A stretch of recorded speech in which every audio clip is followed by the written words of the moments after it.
Great. Thank you. You're welcome.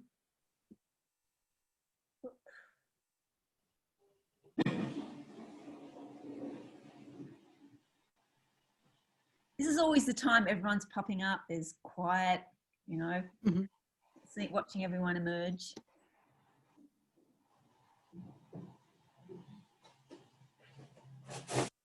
Hi, Simon.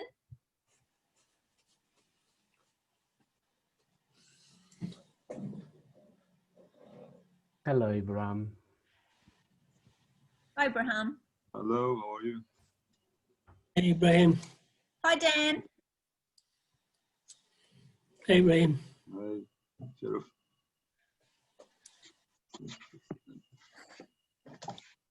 Hello, Lee. Hello, Jing. Hello, Dan.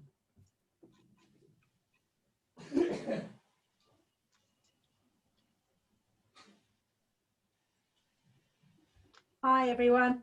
Hi, Lee. Hi, Good to Lee. see you, Lee. All this. Oh. San Fran. San Francisco, Golden Gate. Oh. Yeah. Oh, I can't see that. Golden Bridge. Yeah. Background. Yeah, I know that. That's my latest effort. I was busy fiddling with Zoom as one does and thought, oh, what does this do? And I clicked on things and next thing I know, I have this background. I don't know how to change it because I have no idea where I ended up. Yeah. But one does those things. Abraham, are you at the Botanical Gardens? Is that your office in the Botanical Gardens? Oh, yeah, that's my office. Nice background as well. Yes. Cynthia, presumably this is your crowded jungle of a backyard. That's our roof garden. Oh, fantastic. Yeah, so it's 25 square meters and it's about, I don't know, 5 meters up in the air, 6 meters up in the air. And veggies growing, harvesting? Yep. It's a mix. The whole idea is that it's both gorgeous and productive. Hey, Jean. Hi, hello everybody. Hi, Jing. Hi. Good to see you. Yeah, good to see you all. Yeah. Hi, Ingrid. Hello, Ingrid.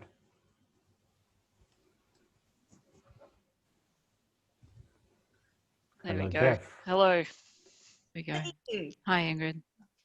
Hi, Jeff.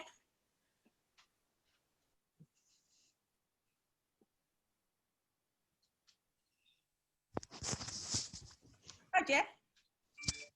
Oh, Hi, Jeff. you're on mute. Sorry, can you hear me now? Yes. Sure can. Right, thank you. Thanks. Hi, DX3CG5S7KXK1. Secret agent. That's right. Is that foreign interference? Yeah.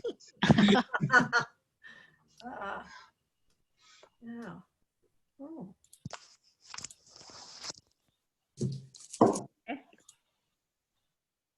Hi, Jeff. Hi, Dana. Hello, Jeff. Good to see you. Hi, Simon.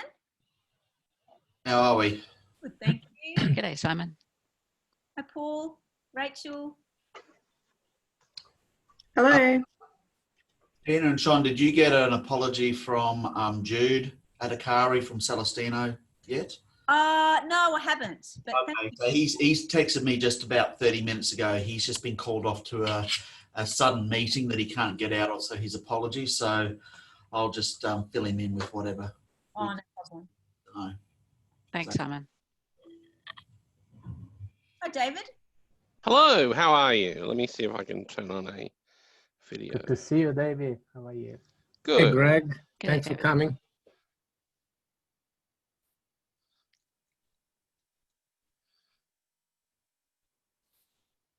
Hi, Rachel.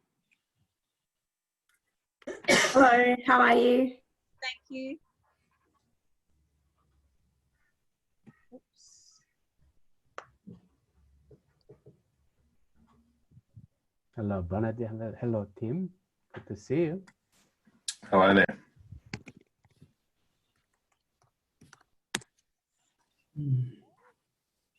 Already? Hello, Greg. Hi, how are you? Good, thanks. Good, thank you. You can hear me okay? Yes, very well. That's good. Good.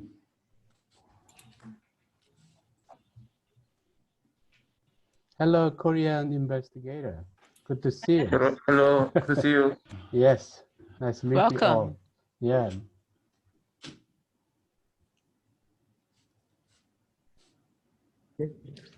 Hello, Jeff and Jason from Western Sydney University. Me.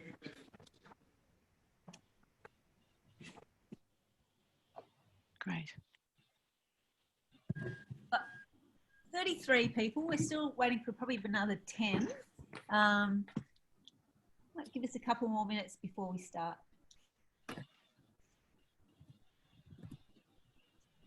Hi, Dina. It's Harry. Oh, hi, Harry. Hello, Harry. Good to see Oh, you. that's the secret agent. Wearing my Welcome, mask. Harry. Hello. And hi, Dio and Bernadette. Thanks for coming along. Hi, Stefano. Yeah. And Graham from NutriTech. Yeah, hi. How are you? Never stop smiling, no matter what. I wouldn't say that. I've been very sick lately, but still.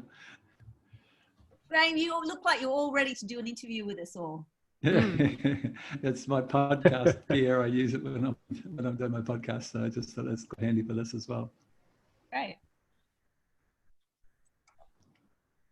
Dina, Stephen Annells is an apology. I'm not sure whether you had him on the list to join or not, but he's an apology for today. He had another priority that he had to meet. Oh, good. Thanks for letting me know, Jeff. Fantastic. So, Hey, Jason, Matthew. Welcome. Hi, Stefano. Good afternoon, everyone. Hey there. Hi, everyone. Hey.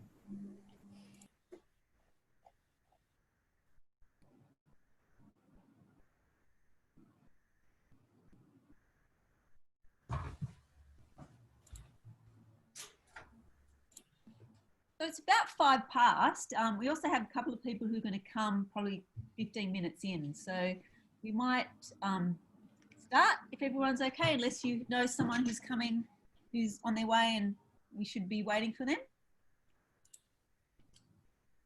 Expecting Aisling to be joining us as well, but I'm sure she'd be happy for us to progress.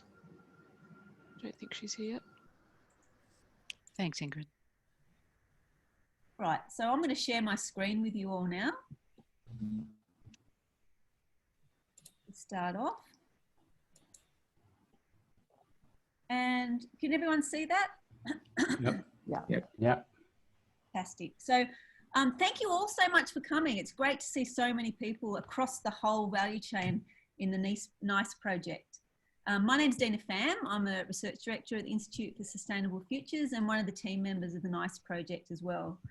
So before we start, I just wanted to ask, is everyone okay with recording? This obviously wouldn't go outside of the team or the people in this meeting. If you have a problem with the recording, it'd be great to just put something in the chat box and we can not record or not share this slide. Also, very happy for you to put any sort of questions you have along as we go in the chat box. And we'll try and get to the end, to those questions at the end, or be able to, hopefully we'll be able to answer them along the way. So before we start, I just wanted to, provide an acknowledgement of the country. So pay respects and acknowledgement to the traditional custodians of knowledge for this land we're meeting on. We're actually meeting on lots of different lands across states, people from Korea. I'm on Dharawal country in Illawarra down the south coast, but just I'd like to pay respects to my elders, both past and present. So before we started, I think it would be great for you to know, because we can't actually introduce everyone in this short sort of 2-hour workshop, for you to know who else is in the room. These are the partners who've actually committed or in the process of committing to the project. You can look through that faster than I can talk through that. And there's also double that amount of partners who are in the process of negotiating partnership or collaborations on the NiCE project as well. So you can see there's quite a broad scope of partners involved in the project. So what I wanted to do was give you a little bit of an overview of the agenda for the workshop today. So next, Sean will provide an overview, a big picture of the NiCE project, just a very brief overview of where we are as far as developing the proposal for the ARC that's to be submitted the end of October. Then we're going to have two presentations. One presentation by Brendan Galway from Sydney Water, and the second presentation by Cynthia Mitchell. So you'll have a chance at that point to ask some questions on those presentations. And then Cynthia is going to guide us through two workshop sessions, which will take probably about an hour. So the presentations is sort of feeding into these workshop sessions. And we'll work in breakout rooms of about 5 to 6 people each with a floating facilitator. And then we'll do a final wrap up and summary at the end, just to let you know where we're going next with the proposal and the project, a timeline for that, and confirmation timelines for partner support for the ARC bid, which is due at the end of October, early November. So with that in mind, and the view that I will be doing the timekeeping, so I'm going to keep everyone to time, very closely to time, I'm going to hand over to Sean. Sean is going to provide an overview of the NiCE project, but also is the director of the ARC. So over to you, Sean. Thank you, Dina.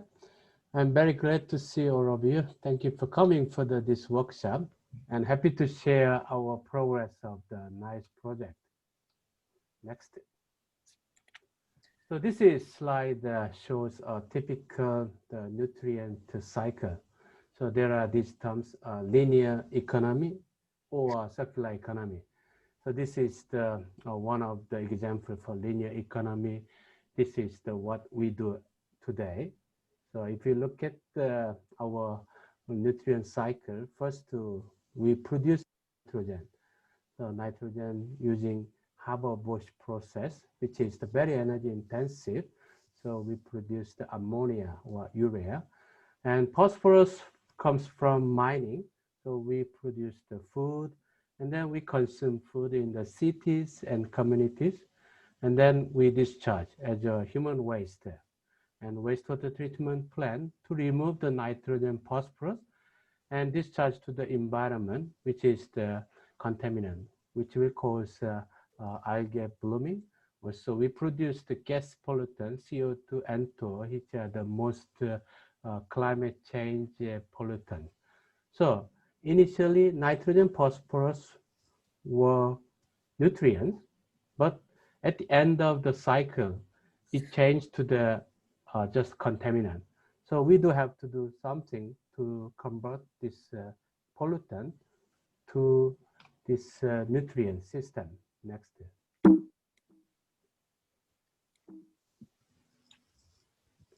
So if you look at the international and Australian fertilizer market, so last 2 decades, so the price of the nitrogen, phosphorus, and potassium have been fluctuated.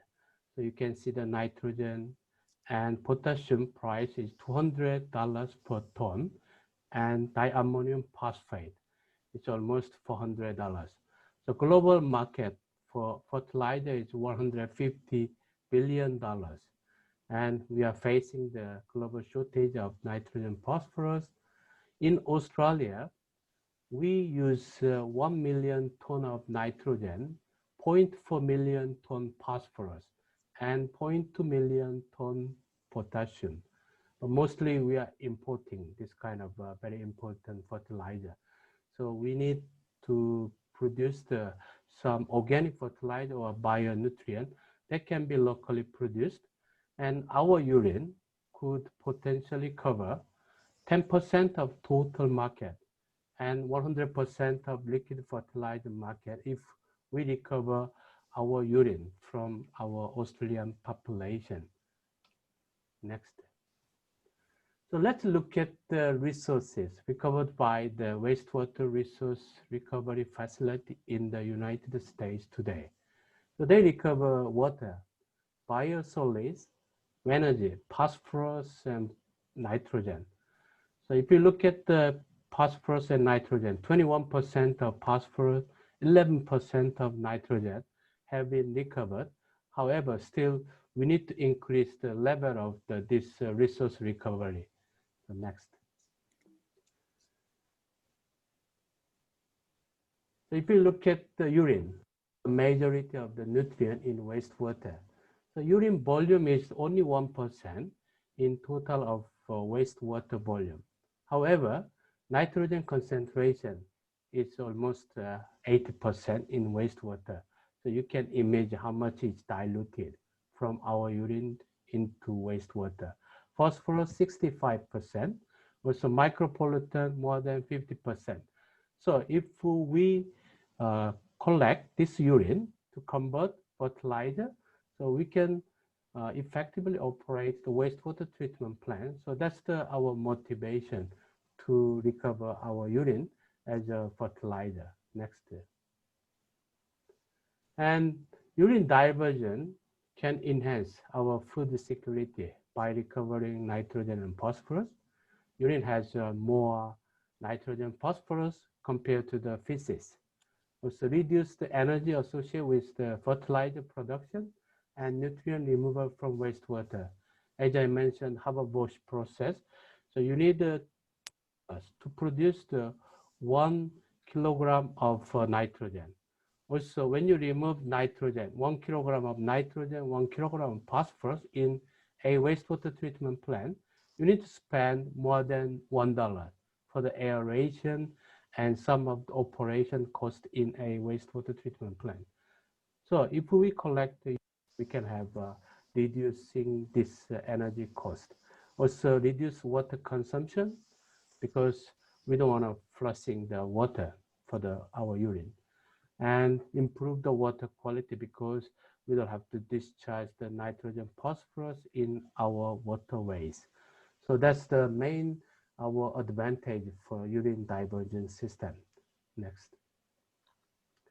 So the efficient circular economy towards resource efficiency can be achieved by urine diversion. So we collect urine, convert to fertilizer, and produce food, and then keep circulating. And then we can save our energy, water, fertilizer, and environment. Next. So that we want to achieve this goal by applying this AI's industrial for nutrient in a circular economy. So this NiCE project will be a key partnership to transform the waste to water. Hey, stop it. Hello. Can I put their microphones on mute, please? Thank you. Can I keep going? Yes. You. Yes. So, and build the confidence for a market in reusing wastewater and urine as a source of fertilizer for agriculture. And we have 4 different items: urine collection, urine processing, fertilizer optimization, fertilizer and the user. So in urine collection, so we want to effectively access how to collect the urine without any dilution of our fertilizer. Also how we can design for the plumbing system. And we want to look at the downstream effect to a wastewater treatment plant. How much we can cost for the aeration OPEX, also CAPEX. So this can be also useful to reduce the overall plant size. So that that's our first objective of this study. And second component is the urine processing. So we have developed several technologies. Stefano from University of Melbourne, together with the Queensland Urban Utilities, they have developed the electrochemical process to concentrate the fertilizer from urine using ion exchange membrane. So they claim that this is a very cost-effective and energy-effective process. They mention about 3 kilowatt-hour per cubic meter can convert your fertilizer into almost 80 gram per liter of the fertilizer solution. Also, UTS team we have developed the biological treatment process for membrane bioreactor followed by distillation. So we convert urea to ammonia, ammonia to nitrate to stabilize this fertilizer to remove all the harmful and contaminant, also remove the odor. So these two processes will be scaled up through this ARC industry hub. And then fertilizer optimization, we want to look at how we can produce the safe fertilizer by removing all the pharmaceutical compound and pathogens. Also, finally, we can apply this fertilizer in parks and gardens, agriculture, horticulture area. So we have different industry partners to work together. The next step. We have two main sites in Sydney and Brisbane. So we want to make a larger scale of our urine processing and as a demonstration project. So Sydney Science Park, they will start their building from 2022. And then this is the 440 hectares, more than 30,000 people will be accommodated in this park. And we are targeting on one building to connect our urine separation and process and apply inside the park. Also in Brisbane, they have public toilet, mobile toilet, so we can make some urine processing device and then produce our fertilizer to apply for city parkland. So that's the main larger scale demonstration we are planning to demonstrate. But we have also small research component. So we are very proud to work together with our industry partners, Sydney Water, Urban Utility in urine collection and Siro together. Also urine processing, Origin Water, CMS Innovation, also Sydney Science Park, and fertilizer optimization. We are very happy to work together with Fertilizer Australia expertise, the Royal Botanic Garden Sydney. Also, we want to apply this fertilizer together with the South Bank Parkland, City of Sydney, and City of Sydney Science Park, local land service. And we have a different industry which has a different expertise. We will collaborate to make this happen. Next. So what's the benefit for our partners? Just running out. This is the. We're just coming to time, Sean. Yeah, well, the largest nutrient mining, and then circular economy system to minimize the environment impact over CapEx, OpEx can be saved, and potential for new product, IP, and business opportunity. Also, we can have a large productivity, economic growth, and global competitiveness, partnership, strong relationship. Also, we can have the policy and regulation, R&D opportunities, also developing and testing novel agriculture, horticultural fertilizer ready for market. And thank you for your attention. And we are looking forward working together with you. Thanks, Tina. Thank you, Sean. That's great. And I need to apologize that we actually don't have time for questions at this point, but we will be taking your questions, as I mentioned before. Pop them into the chat box and we can either reply to you by email or later in the presentation. Okay. Thank you. So we're going to go straight to two presentations, and we're very fortunate to have Brendan Galway from Sydney Water, who's the Senior Service Planning Analyst from Sydney Water and was actually quite influential in driving Sydney Water's circular economy strategy. So Brendan, are you okay for me to hand over to you now? Yes, yep. Thank you very much. You're welcome. And we will have time for a couple of questions after Brendan's presentation.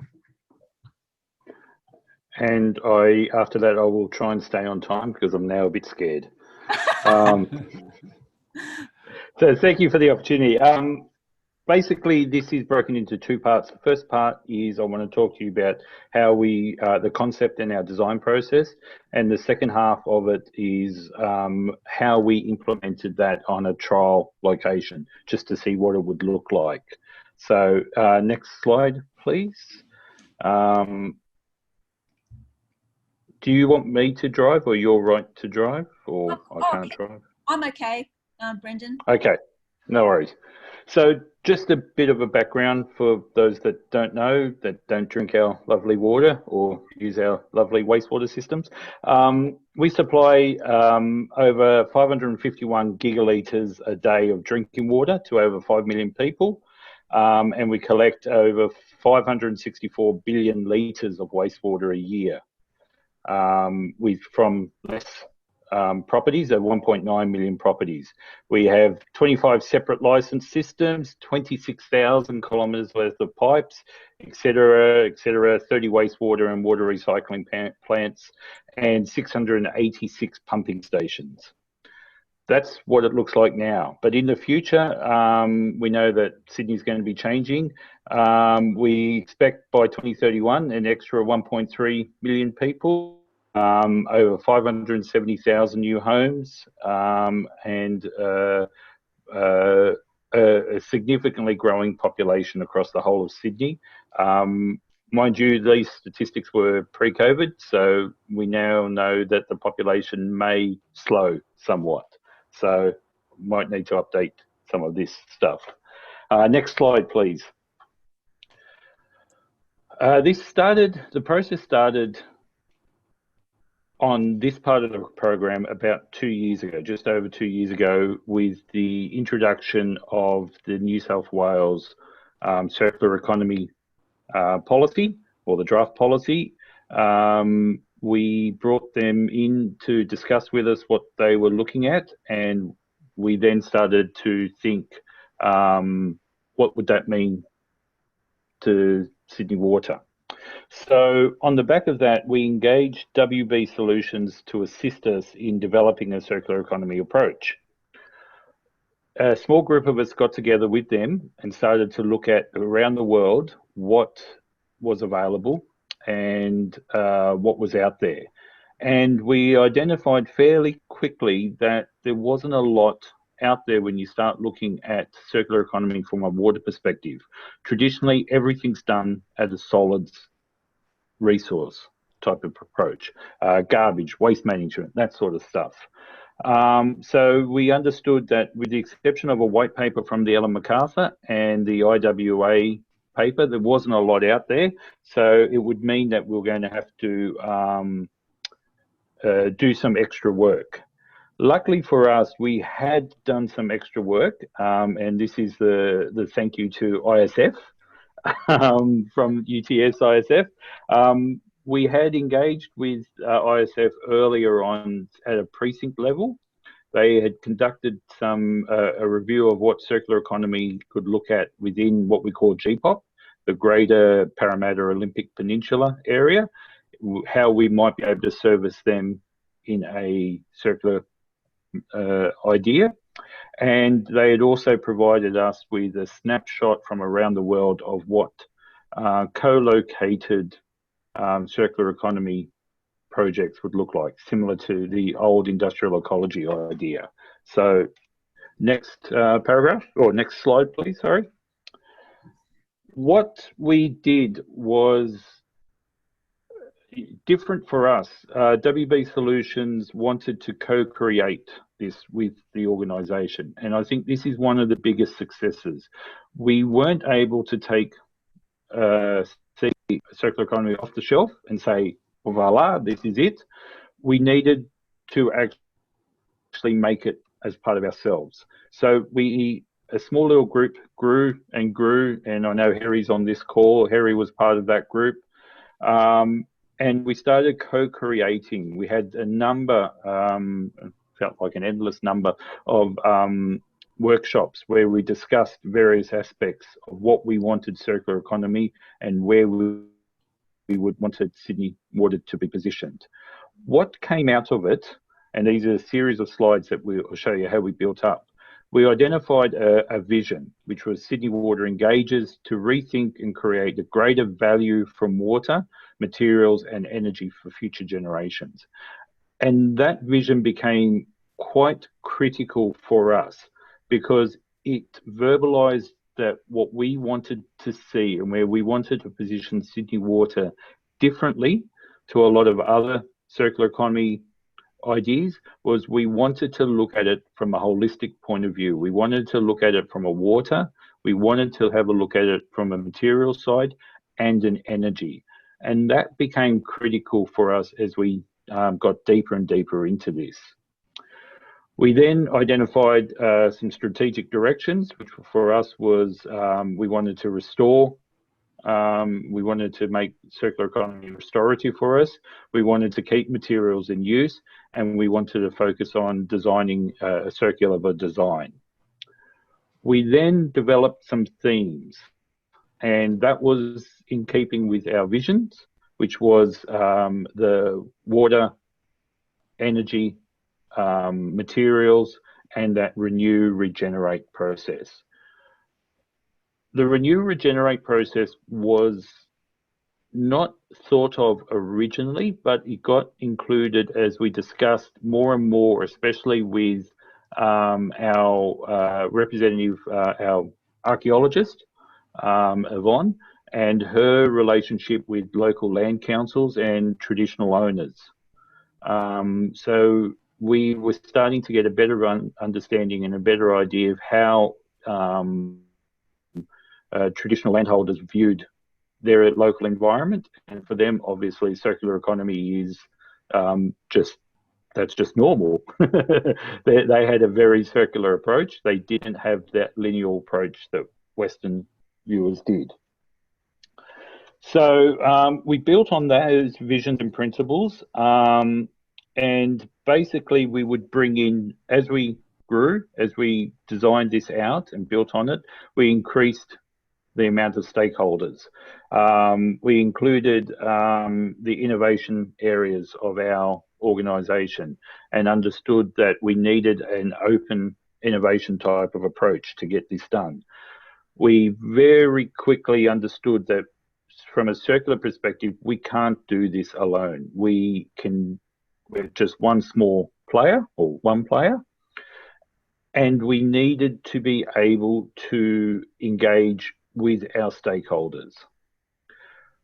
I should pause and add at this point in time, the area that I was in at that point in time was our service planning area. And we had a number of regional service planning teams looking at the regions identified within the Greater Sydney Commission's coastal, central and western parkland. So when we identified and started looking at our Western Sydney or the Western Parkland area, we had a unique opportunity that this is a massive greenfields area that we could actually start to service that area with a circular mindset. And in doing so, that brought in a number of other players. It brought in the developers.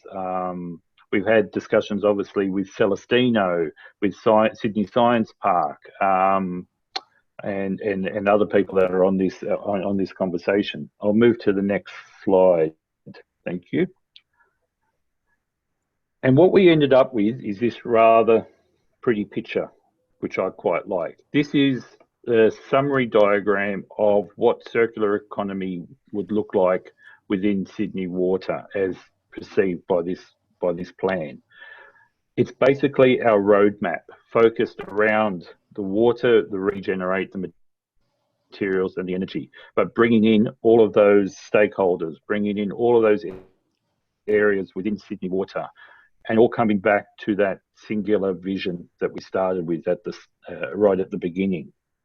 The roadmap became quite interesting. I'll move to the next slide, which is basically a summary of the roadmap. We identified 76 opportunities around these key areas. for a roadmap. And those 76 were basically within the next 1.5 price paths for Sydney Water. So we basically have got our work cut out for us. So there's no shortage of work in this area. Just to lead on to the next stage, we have actually started to implement some of these projects at the moment. As of yesterday, we got an update that we have a trial garden of biosolids within one of our educations, or next door to our education centre out at Penrith. So we've brought our biosolids in with compost, and we'll be looking at growing various native garden to start with, and we'll look at other things into the future, just as a bit of a demonstration for when we take tour groups through that, how our biosolids could be used in an urban setting. We're currently in discussions with a number of developers and also internally on how we may be able to bring biosolids into Western Sydney, both from an agricultural and a urban amenity perspective. As it stands, our biosolids are 100% diverted from landfill. They all go to land application, but all of them go on the other side of the ranges. If we're able to bring them into Sydney, we are shortening our transport by at least 300 kilometres per load. So that's a big opportunity for us. But the biggest thing that we can now hang our hat on is that we've embedded CE principles into several of our service planning master plans, and we have circular economy as one of our 11 focus areas in our new corporate strategy. So it's now a key component in how we deliver the future of Sydney from a Sydney Water perspective. Next slide, please.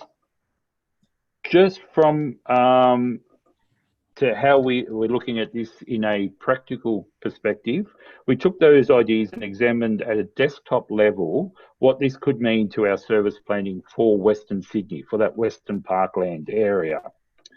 And this was a key. We had a number of the planners in the group, and it was sort of as a perfect opportunity to do that. So what we did was as part of the program, we built a circular economy calculator, which would help us examine their particular service planning scenarios and how they would look like, or what they would look like from a circular economy lens. So if I can move to the next slide. Yep. Just running out of time, Brendan. Yep, I'll go hopefully very, very quickly. Basically, they have three scenarios. Drain City is what we've got at the moment, a slightly more water cycle city, and then a water resilient city. These are Sankey charts out of those calculators, and as you can see, the material flows significantly change as we move through a more circular approach, specifically the potable water side, and I want to draw your attention to that yellow line from the electricity side. Just quickly, next one. And if we just focus on the electricity side, this is one of the key components, and this is one of the reasons why we think it's very important to look at this from a holistic point of view. That if we move through a circular economy, move into a circular economy, only focusing on the water side, we also, to provide those higher treatment levels for non-potable water that would be required to make water circular, we have to input a lot of energy. For us, it's a lot of electricity. So if I can draw your attention to that bottom slide with the grey bars showing how much extra electricity we would need to get or to treat water to a usable extent. So this is what I basically want to say is we've got to think of CE as a system thinking. It's not a hierarchy. It's not like that traditional waste hierarchy view. It's a nexus. It's a network of internet connecting outcomes, and changing one will impact the other. Okay, so the next slide is basically my last slide.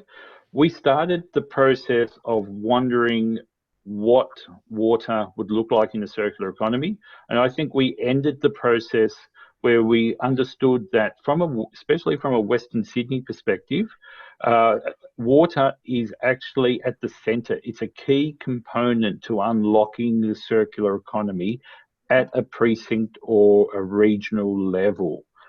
This is a little diagram of a concept of what a water utility of the future would look like.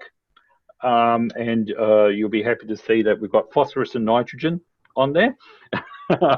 So this wasn't prepared just for this meeting. This is probably about 2 years old now, this slide. So this is what we envisage is the opportunity. We think that water utilities are a key component, or an essential component, to having a circular economy at any level within New South Wales, at the very least. And I just want to say, finally, that ISF have been heavily involved with Sydney Water in a lot of our circular economy thinking, and I'd like to thank them on that. And they continue to provide some interesting aspects, especially from the WASA, so from our partner group, the Water Services Australia. They've got them now thinking of circular economy. So this is a growing opportunity within the water industry, I believe. So thank you. Thank you, Brendan. That was fantastic. Because we're short of time, we might just take one question. As I mentioned, you're very happy for you to put some questions in the chat box. If anyone had a question, you might want to raise your hand, or otherwise we can move on and have questions after Cynthia's presentation. No? So I can have one question, Dina? Sure. So Brendan, thank you for the wonderful presentation. Just, you included phosphorus and then nitrogen recovery from anaerobic digestion. How about the urine? So already I discussed about urine and then phosphorus and nitrogen. So compared to the anaerobic digester, so do you think any value from the urine resource recovery and the anaerobic digestion resource recovery? How do you see the different value, and then how we can try to make a different way of the recovering system for these two important fertilizers? It was actually discussed within those working groups, the idea of, very simply, vacuum network systems, which would allow us to actually have a urine separation process it make life a lot simpler, that you wouldn't have the traditional network approach. It is something that has been discussed, but it hasn't, I don't believe we've looked at the true value of using a system like that. The obvious issue is it would have to be in a new area. Our current networks wouldn't be able to handle that as part of the transport system, I don't believe. But you would have to have a look at possibly a different method of obtaining the urine. It's definitely got merit, as your data has shown, that there is so much more nitrogen and phosphorus.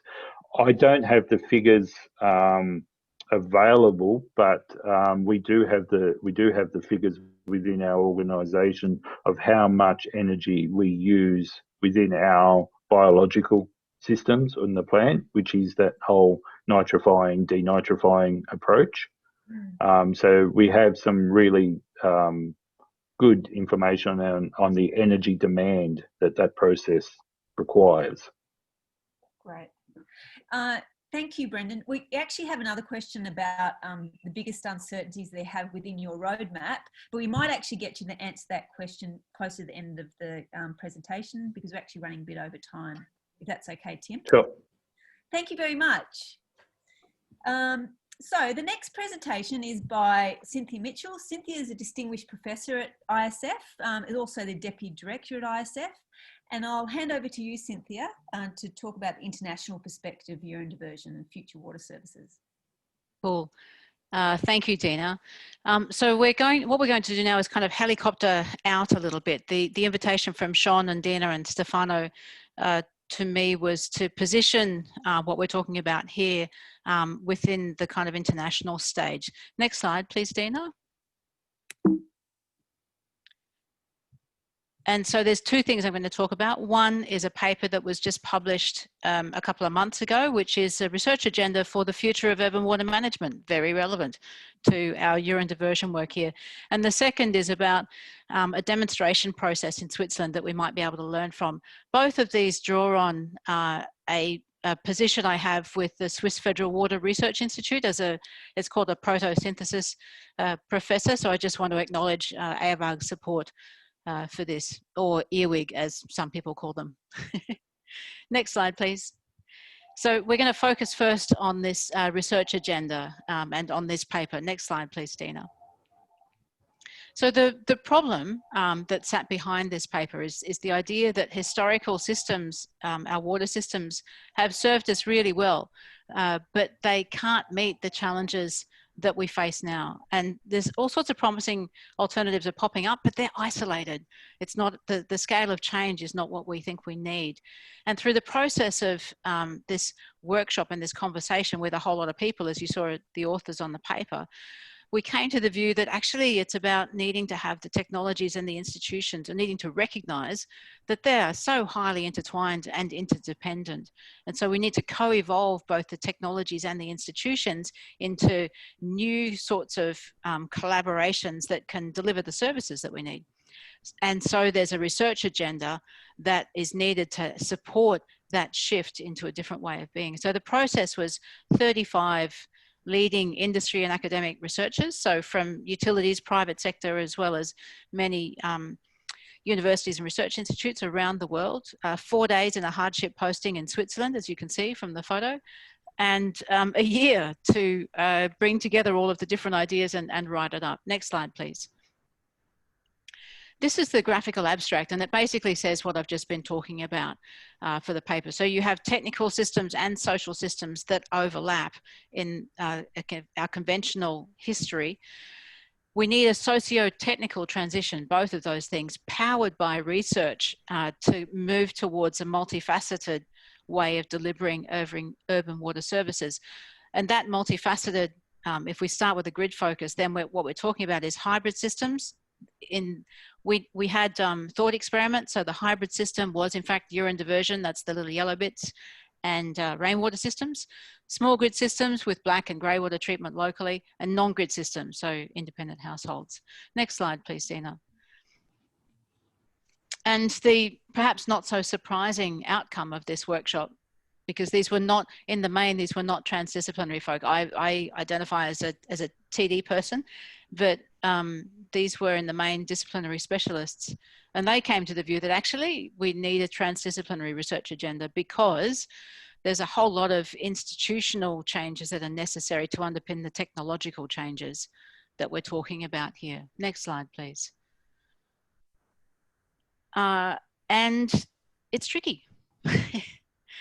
You know, what we're talking about is a whole lot of different dimensions to our urban water systems. And, you know, this image of trying to thread 5 different colors of thread through the eye of a needle probably gives an idea of the difficulty that of what we're trying to do here in an orderly way. Next slide, please. So in trying to think about how best to represent this to today and to give us a framework that's actually useful for the urine diversion work that we're talking about today, I came up with this idea of these three dimensions for the global research agenda. So a technological dimension, a socio-institutional dimension, and the transformational dimension. Next slide. And in that technological and socio-institutional space, there's sort of 3 layers of activity, if you like. Closest in is the micro layer. And this is about individual actors, individual end users, individual technologies, that kind of thing. In the middle, what we're talking about is systems that deliver services. So governance systems and technological systems. And in the outer layer, the macro layer, see, the macro layer actually determines what's possible in the meso and the micro layers. And that macro layer is about changing societal expectations. So this is about what do we think a water or a wastewater service should deliver, and what regulations determine what's possible within that system. And the predominant beliefs, you know, urine diversion is a great example. When we first spoke with Sydney Water about urine diversion about 15 years ago, people literally giggled. And I'm just so excited that people don't giggle anymore, or at least not quite so much when we talk about urine diversion. Next slide, please, Dina. So we've got the technological, socio-institutional stuff, and then in that extra dimension coming out of the page is the transition, the short-term, and the transformation, the long-term kinds of shifts that we're talking about. So short-term is what's possible within the systems that we have. We've got to start someplace, and we can only start where we are. And long-term is those bigger shifts. Next slide, please.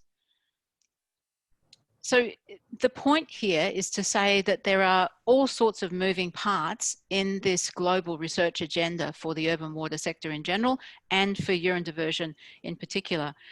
And we will fail if we don't consider all of those as independent entities as well as part of a bigger whole. So you'll see some resonance here between what I'm saying and the kinds of things that Brendan was talking about at a more practical level in his slides. Next slide, please. So there's a whole lot of detail here. I'm not going to go through it all. We will, of course, make the slides available. What I've done is to highlight in yellow, as appropriate, the general questions from this work that are relevant to our urine diversion piece. So those questions of, you know, what are the ideal combinations of non-grid, small grid, hybrid, and grid-dominated systems? And how can, I know we've got some wonderful new partners in the digital realm, so how can digital technology support the sorts of shifts we're talking about? Next slide, please, Dina. Again, you can scan these much more quickly than I'll read through them all, but you know, in the meso level, in the socio-institutional domain, what are the new business models and market structures that we need to be able to think about scaling up urine diversion and moving it over to the mainstream? Next slide, please, Dina. And then this long-term, short-term business. So short-term is all about, the transformational domain, let me be really clear here, that what's at the center of this is about not so much the people, it's actually not so much the technology, I mean, it's all about the people. It's all about the learning that we do. So short-term is about first-order learning. Are we doing the thing right? And are we doing the right thing? This is efficiency and effectiveness. From where we are, the next steps. But the longer-term learning is a different kind of question. We call it third-order learning, and that's about how do we decide what is right? It's a much bigger set of questions. It's that macro kind of level. And this is about recognizing that in complex situations, which is, my gosh, this world we live in now, we can only learn our way forward. So how do we support that co-evolution of both technological and socio-institutional pieces? And how do we learn, for example, from the energy transition? Next slide, please, Dina. So moving on to more practical things, NEST is this marvelous platform. So EMPA is the Swiss materials research entity. AVAG, EWIG is the water entity. They both, they're co-located just outside of Zurich, and NEST is this amazing building that you can literally rearrange to test all sorts of different materials and processes. Next slide, please, Tina. And what they're testing in there is this marvelous next generation UD toilet. So this is the Laufen. It is beautifully designed and comes with very swanky photos to go with it. And it was launched in Milan, of all places, at a fashion event last year. So pretty exciting. When we first did our urine diversion project at UTS a decade or so ago, the big conclusion was we need the next gen UD toilet. Next slide, please, Dina. And the reason we need the next gen is because we needed a different kind of separation process. And the Laufen toilet is really clever. It works on what's called the teapot effect. You know, the reason why you need a really good spout on your teapot is so the tea doesn't go down the edge and make a mess. Well, you can use it to good effect. Here, the urine does go around the edge, doesn't make a mess. The user can't see this. So the user thinks they're doing the same, using a toilet that's not scary. It only has one hole, not two. Very good. Next slide, please. Those toilets are installed in the NEST building, and this is down in the basement of the NEST building. Clear wastewater pipes on the left. Could be too much information, I'm not sure, but what we've got is clear wastewater pipes so you can see what's going on. Next slide, please. And my point here is to say, again, this is the treatment system in the basement of the NEST building dealing with the urine. What we need to be thinking about in Sydney Science Park is enabling engagement with the way in which we set up our pilot scale and demonstration systems. Next slide, please, Dina. And I would say move over CSOL. I'm a Ken gardener, you can tell by, you know, this, what's behind me here. I love my CSOL. And it's time now for an Australian installation. Scale is now possible. We've literally got the technology, and Western Sydney has all of the drivers for thinking very differently about our nutrients and what else we might do. So this Oren, this is the Swiss, it's the product that comes out of that building I was just showing you, and the one next door. It is licensed from a health and environmental perspective for use on Blumen und Gemüse, which is flowers and veggies. We could do that here. Next slide, please. So the takeaways, the research agenda. What we're talking about here is an industry transformation hub. So if we want to create transformation and we want to be leading edge, the global word is, we need to be multifaceted. So the technology and the socio-institutional stuff. And that's what we're going to be focusing on the SAVO in our activities. And in terms of learning by doing, there are giants, or at least very tall Swiss people whose shoulders we can stand on. And we're going to, you know, we need to know that we're going to skin our own knees in the process, and it'll be okay. Thank you. Thank you, Cynthia. And Brent has been working on some transition models. So Brent, I might just ask you to build on Cynthia's presentation with this slide. Yeah, sure. Just very quickly, because and this slide is really about kind of, we've just scaled out to the global scale. Let's come back down to our particular project scale, and we can see some links to Brendan's presentation. So there's some nice theory that exists that covers the sort of things that we need to do in this project. Socio-technical transitions theory, which is basically just the interaction of people and technical innovations. There are megatrends throughout society which drive lots of change. One of the ones that's appeared recently is this interest in a circular economy. That's opened all kinds of niches for innovations to appear and to be used and neurodiversion is one of those niches that's become available. But moving from that niche technology to mainstreaming in society is not a trivial task. It's very difficult. It's very complex.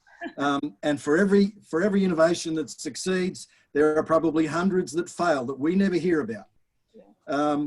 Just looking at Brendan's presentation, you can see the complexity of trying to embed circular economy principles within a single organization, albeit a very big one and a very complex one.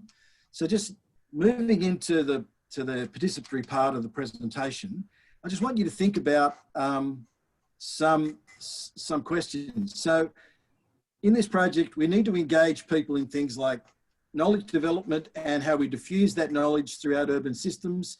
Experimentation, who are the entrepreneurs that we need to identify who can help us in this process?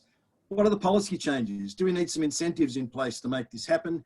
How do we mobilize not only human resources, but financial resources? How do we attract the finance industry in this project to see it as worthwhile to put capital into? Are there new markets that we need to form? And what will they be for new services? Legitimacy is a really important one. So what are the social norms around this? How can we ensure that this technology is acceptable to society? And finally, does our project create some positive externalities? Will it make it easier for the next generation of businesses to come along and adopt these principles and expand them throughout society? And that requires effective communication and learning. And Dina is just going to show you sometimes these technologies fail in surprising and unusual ways, and she's going to show you how they can fail. Yeah, I think I sent you some documents to think about learning, engagement and communication and whole of system economics, which is part of our model. And what's really interesting around what we learnt from installing urine diversion at UTS is that even if we had the most committed partners involved, including plumbers and cleaners, there were issues, for example, like embedded guidelines for plumbing that made it challenging for the plumber to actually put in the system as we required it, even though he was committed and had really, valued the research we were doing and was committed to actually contributing learning along the way as well. So you can see there's two holes he's drilled 2 holes in the right-hand side of the image through 200 mils of solid concrete and Rio. And that was a challenge for him to follow the instructions in an alternative way of installing these systems. And I know we have people from Griffith University as well who had similar challenges with working with builders, plumbers, installers, even though they were committed to the project. And finally, there's, we were putting in traps for the urine diversion system, and we had to go through 3 different configurations of the water traps for the urine diversion system we put in, which came down to the fact that we actually need to move beyond existing guidelines for how plumbing is installed in these buildings. You might have something to add, Cynthia? Yeah, I was, well, firstly, I was wondering if we were going to have a little time for questions. But yeah, this image of yours, Dina, is a really powerful one, because it was, what was happening here is that we had this fantastic plumber who found it really difficult to do things, and we had the support of the plumbing regulator to do things differently. And that the third image is where we needed to get to. But the plumber found it just really, really, really challenging. It went against every bone in his body to not do what he'd been taught to do, and to not, he believed was the right thing to do. And so it took us 3 goes to get it right, and that's for 1 toilet. So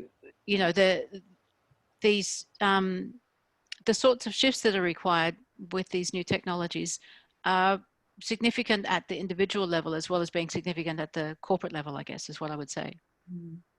So we do have enough time for maybe a question or 2 before we move on to the breakout rooms. And maybe that's across Brendan and Brent and me.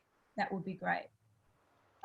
So Anne has asked, how does this transformation align with strategic planning for purified water, recycled water schemes in Southeast Queensland? So I'm not sure if someone from the presenters are able to answer that, or we could actually put it into something we ask later on. I'm afraid I can't answer. I can't talk to that. Okay, and there was one question from Tim that would be good to answer as well, Brendan, he had a question about the biggest uncertainties that you have within your roadmap. Oh, biggest uncertainties.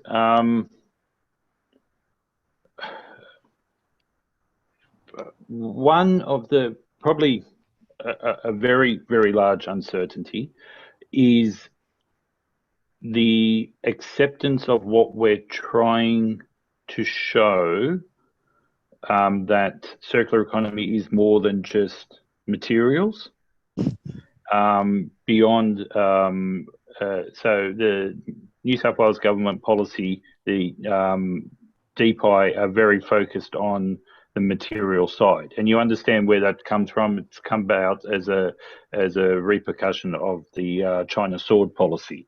So they're very focused on that area, and we have a very good relationship in a lot of meetings with them. But we have to try and get them to understand that we need to see it in a broader perspective. We need to see it beyond just materials.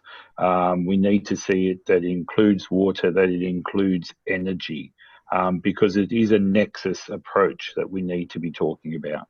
So the biggest uncertainty I think, in our roadmap is how the external regulators are going to work with us on this. And that includes our financial regulators, IPART, because we are starting to talk about a new economic model as well. Great.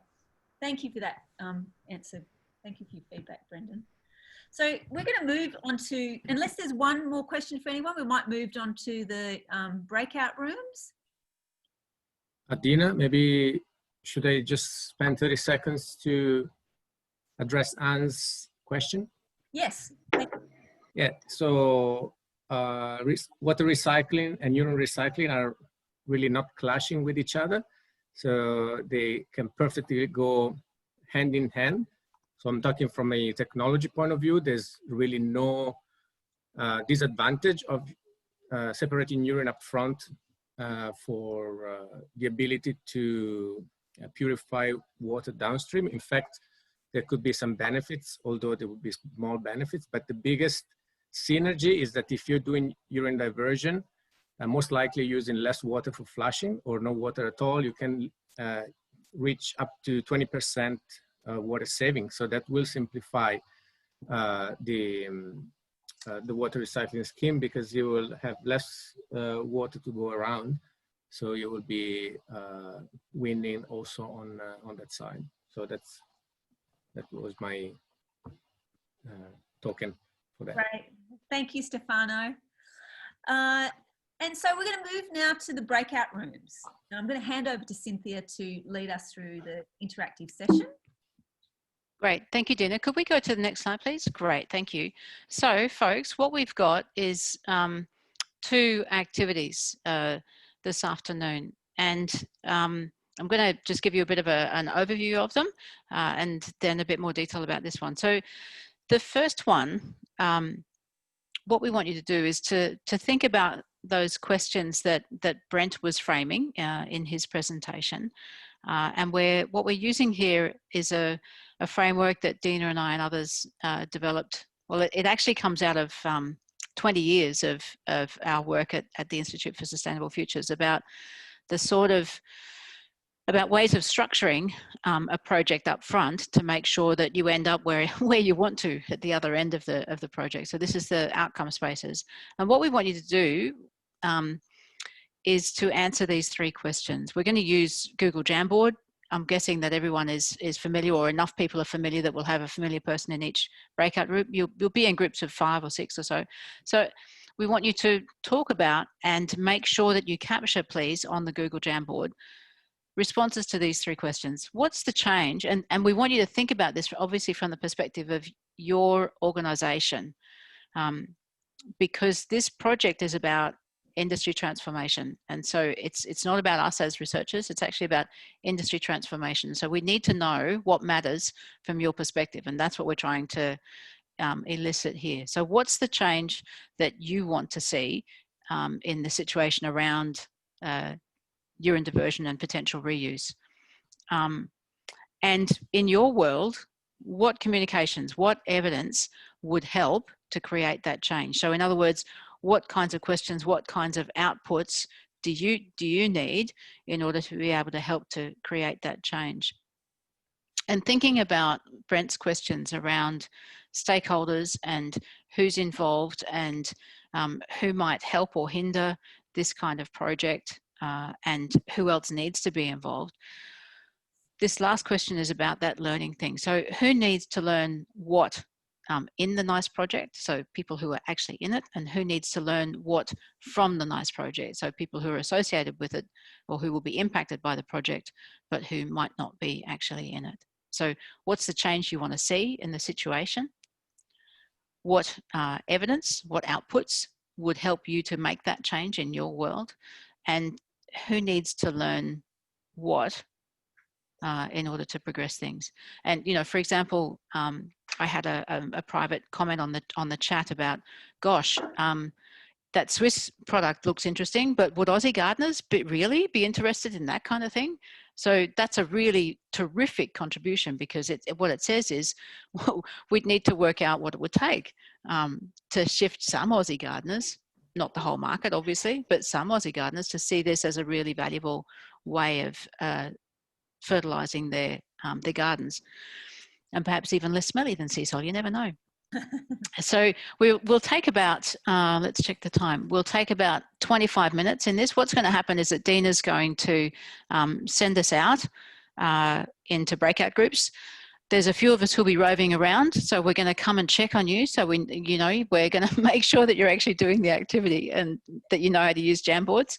So we'll pop around. And actually, I've said that wrong. Dina, I think we probably want about 20 minutes. Would that be right? Yes, 15 to 20 minutes, and then Yep. we'll get back together to have a chat. Yep. The second session. Yep. So you might see that in the chat box, I've already put the link to Jamboard, so you can open that when you get into your breakout rooms. And it is exactly the same as you can see on the slide. So we'll be able to paste notes on the Jamboard. So cool. Ready to go? I think so. Oh, whoops. Well, I can't seem to get to the breakout area. One moment. Stop sharing.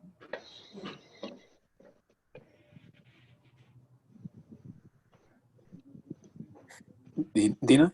Yes. This is Harry.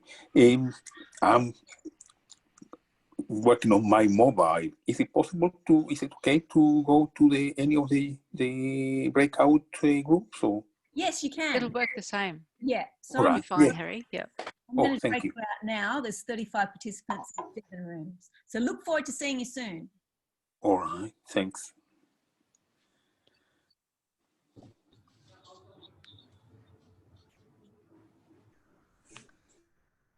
Great job, Dina.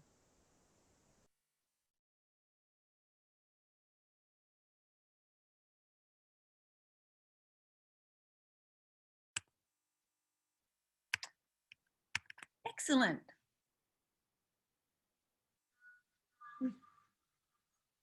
Oh, we're still landing. Hi, Jeff. Oh, we're up to 5. We were going to have 5 people per breakout room. So can you all hear me? You're all on mute at the moment. Whoops.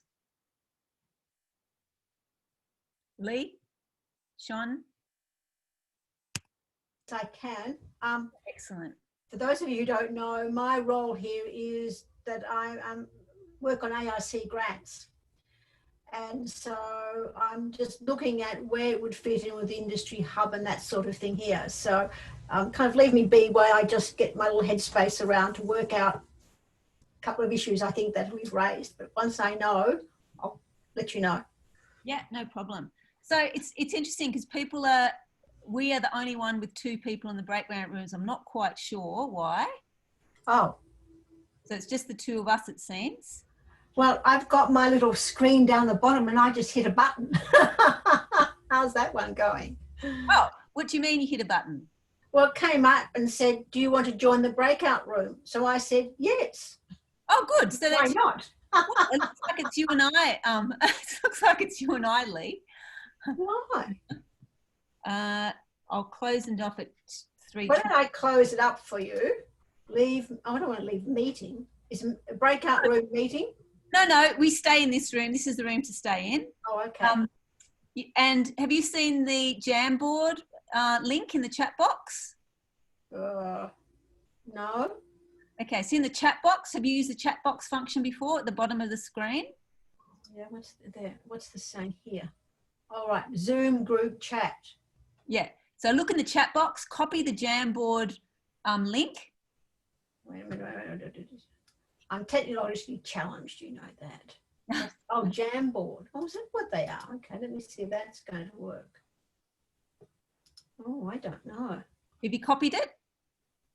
Do I have to copy and paste or I just click? Copy it. Wait a And minute. then go into your internet. Copy and then go into my internet. Oh, wait a minute. I've got a different screen now. What's this? Oh, I see what you mean. Oh, that's really strange. Okay. Yeah. So you want to then now you actually put in your sticky notes and look at what you want to change. Oh, right. Okay. I just need to think about the ARC thing at the moment. Yeah, I think that'd be a great idea. Yeah, I think we've got to think our way through this. Is Cynthia around? Yeah, she's going to come between. She's going to come between. Because I need to ask her a question. Yeah, right now, or can you wait till after the workshop? After the workshop, but it might be interesting. Yeah. Okay. I've just got to. Let me just do this.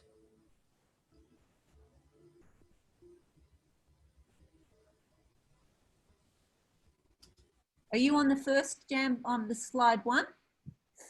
What, if you look at the top of the jam board? I can't do that. I can only work at my ARC, and this is important as well, because basically we've got to work out what's new. And what Cynthia said about what's happening in Switzerland, I've got a bit of a problem, but I've just got to get the funding rules and double check what they're asking for. Okay, so you're doing your ARC now? Yeah, because this is going to be important going forward. Okay. Sorry to do this, but no worries.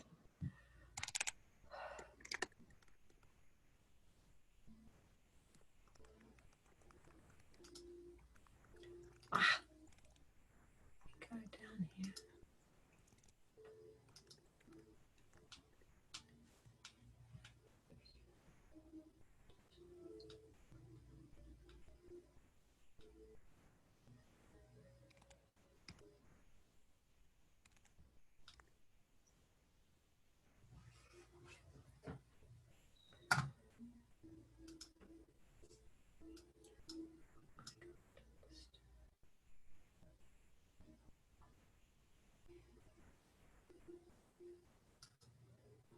What's going on here?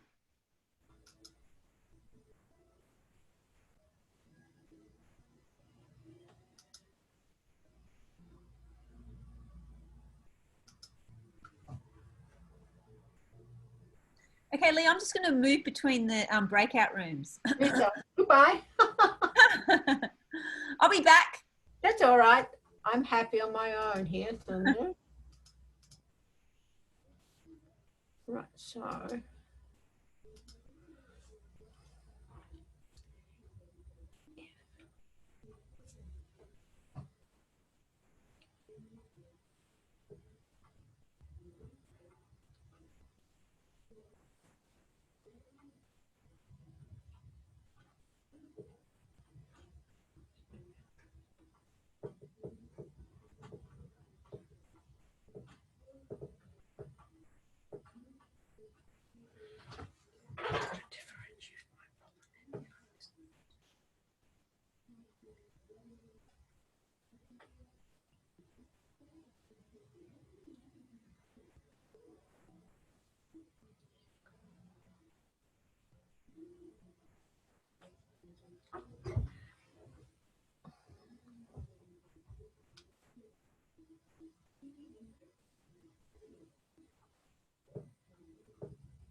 Hello, Lee. How you going? Hi. You got a minute? Yeah. My question to you is, when you went off to your little holiday in Switzerland to have your chat to everyone, they've got a product. My question is, how far advanced are they at doing this work in Switzerland? Still just in the university land, so to speak, or is it on its way to being implemented, rolled out into Switzerland? So that product is commercially available in Switzerland, but it's very small scale. Okay. So there is a technology that they've developed and proven, but it's building scale. And what have they done in Switzerland about building scale? So what I mean by that is that it's a single building collection and treatment in the basement kind of scale. Ah, okay. So it's only a pilot project. Yeah. So it's a couple of different buildings. There's a spin-off company called Vuna, who, you know, the people in this project and I are in contact with, and they've put the technology onto a trailer. So it's well, it was going to be used in a bunch of festivals this summer. I don't know whether the festivals happened, so whether the technology got to be used, and so they're at I think it's about TRL 6 or 7, something like that. So they're reasonably well advanced with that technology, and looking for partners. So they were in conversation with the Paris wastewater utility to do that next level of scale up. And I'm not sure what's happened to that. I think, you know, I think there's been a change in management, but Paris is in the same situation as Sydney, in that there's massive population growth. The only place it can happen is in an area, well, the whole of Paris is on the Seine. Okay. So all their wastewater drains to the Seine River, and the Seine is the climate change predictions are that the flow will decrease, and so the amount of wastewater that you can put in, the amount of nutrients that you can put in, is a fraction of the flow of the river. So as the flow decreases, its capacity to accept nutrients is less, and the population is increasing. So they need more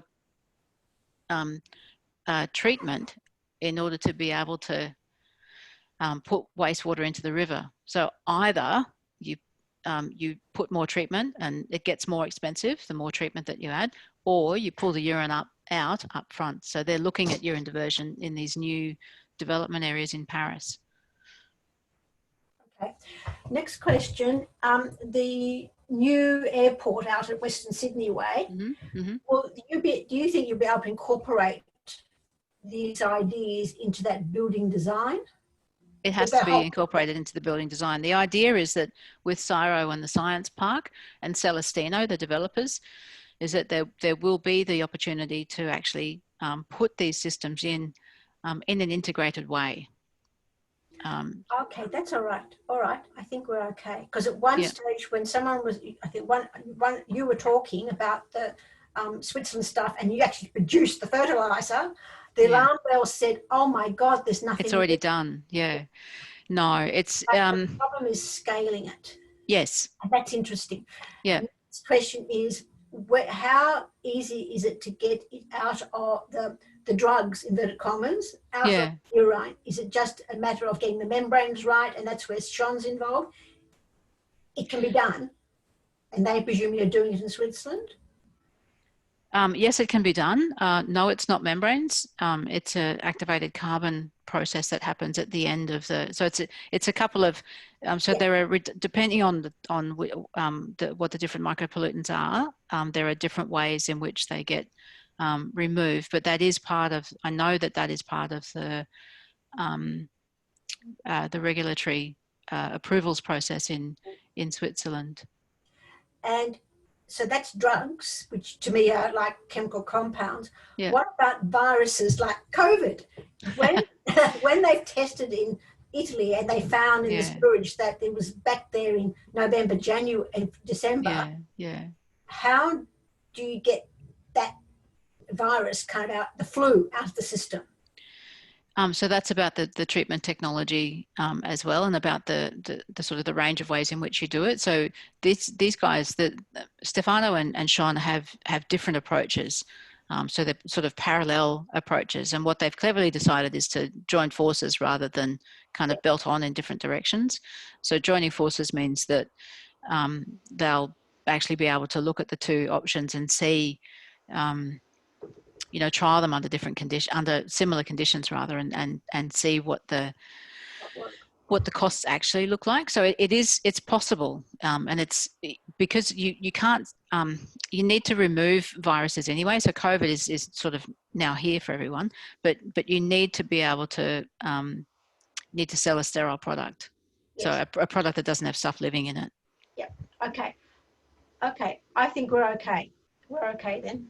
Yeah. The alarm bells have gone, because basically the argument would be in like Switzerland. Yep. Internationally, Switzerland has done pilot studies. Yeah. But it's all very well to do, you know, if I sent you in a test tube, which is a little bit bigger, we've got extrapolated out to a city's population of millions. What Switzerland doesn't have is Sydney water in the room. Oh. Okay. So who do they have in the room? Just themselves? I mean, that sounds awful. But it's that sort of thing. So they're right at the. So they built this amazing green building about a decade ago, and they put urine diversion pipework in that building, and the new technology of toilets that were available at the time, which don't work all that well, but So they've had sort of industrial scale relative to a test tube. You know, they've had industrial scale for a decade to develop the technology and get it working, but it's just in this building. So they have the approvals and so forth, and they have the potential to scale it up, and that's what Verna is trying to do. And they also have a lot of international development interests. So AVAG works both in Switzerland, but also internationally. And so part of where their urine diversion work will go is into international development realm, but they don't have this level of partnership with this scale of a utility. And government supporting that circular economy thing, because that helps. No, the Swiss are way ahead of us in environmental terms. But they don't have Sydney water. Okay. Yeah, so it's having that, it's the scale thing. So for an industry transformation hub, it's perfect. Yep. Okay. So long as we can deliver the what's new bit, what's the problem, and why isn't as simple as what they've done in Switzerland? We've got other complications. And would it be safe to say also that in Europe, my perception is there's a lot of buildings that can't be retrofitted. Whereas what makes it practical in Australia is we tend to bulldoze everything and start all over again. Yeah, there's an element of truth in that. So, but I think it's really important to realize that, or to recognize that the Europeans are actually really good at retrofitting buildings, because they're the buildings that we inhabit in Europe were there before power, let alone before water or gas or wastewater. So all of those things have been retrofitted to some buildings in Europe. So it's retrofitting. They're actually much better at retrofitting than we are. Yep. Okay. But it is still a much more expensive proposition to retrofit than it is to build new. And what we know from our earlier project is that to build new, you're looking at about 0.01% of the capital of a building. Yep. To put in the urine diversion plumbing. So it's teensy. Yeah, and also it's more industrial buildings that have the scale of, inverted commas, the volume of urine for an individual house. Yeah, so, or multi-residential. Yes, yes.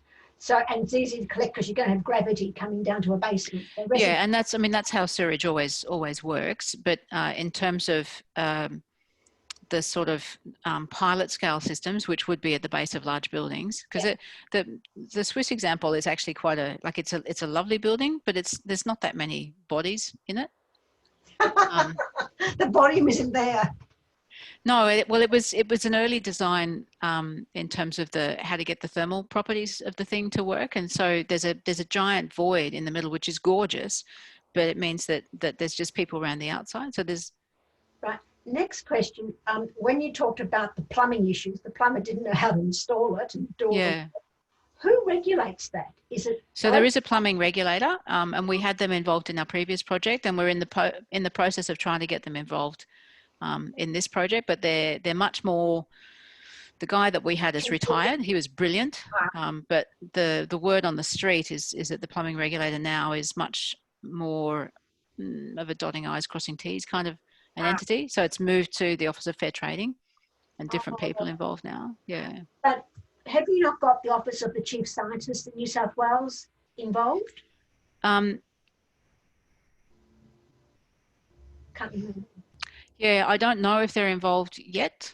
There's certainly folks at ISF I can check. The reason being is that if we're going, yeah, I know, no, I get it. Get them involved. They just got to be on board to give in kind. I mean, they might have cash. Oh, that's another thing. They might have cash. You never know. Yeah, no, I know Hugh, and I know Lisa well, the head of the Circular Economy Network. And obviously our guys wrote the policy, the circular economy policy in New South Wales. So yeah, that's all. I think that's a good connection. Yeah, it's a good idea. Turn around and say, you know, oh, the plumbers won't work with you, you know, whatever. You just got to, you dominate negativity, and you just want to catch everything off if you can. And yeah, the regulators are the challenging ones, because regulators, you know, if you're going to be a regulator, then chances are you're a pretty risk averse kind of a person, because that's being a regulator appeals to you. Who's the member? Who's the Minister for Fair Trading, and what electorate does he or she live in? Is it your electorate? You go personally visit them and harass them? Yeah, I don't know where fair trading sits now. No, nor do I. I find it was all very strange. But anyway, I think Office of the Chief Scientist would be a way to get the state government on board. The only other thing to think of, if that gets difficult, is apprentices are trained, inverted commas, and they usually go to TAFE. So would someone at TAFE be able to help you there? That's the only other indirect thing, because they're going to be actually training. Yeah, look, when we did the urine diversion project, the original one, we joked about yellow plumbers, and we actually got that concept on the front of the World Plumbing magazine.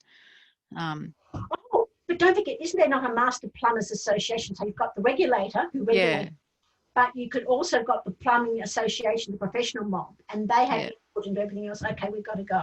But no, that's okay. I think that's the way around it. Okay, I think we're okay now. I'm happy. Yep. Cool. Thank you. No trouble. So in which case, as I'm happy now with the whole thing, I've got other things to do. So if I may leave you, or do you have any questions for me? I'm good. Okay, I think I'll leave. And I know Sean. So Sean, we need to chat. Email me and we go from there. But I'm happy now.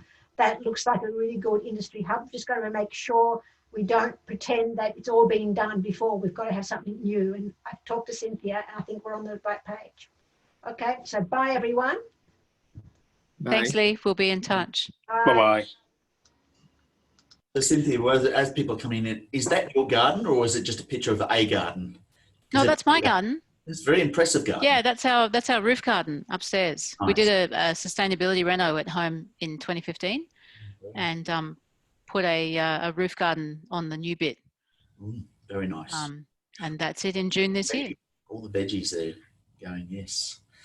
I've just restarted our veggie garden, just got into it again. My problem is we're in Brisbane, we're on the edge of Mount Cootha, and we've got a lot of trees because we've got a larger block.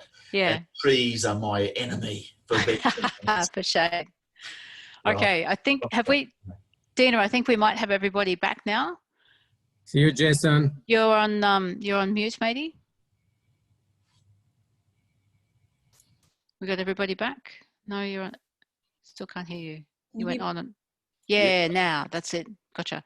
So the system mutes you when you come back here. So. Yeah, the system. I know it gets me every time, that thing.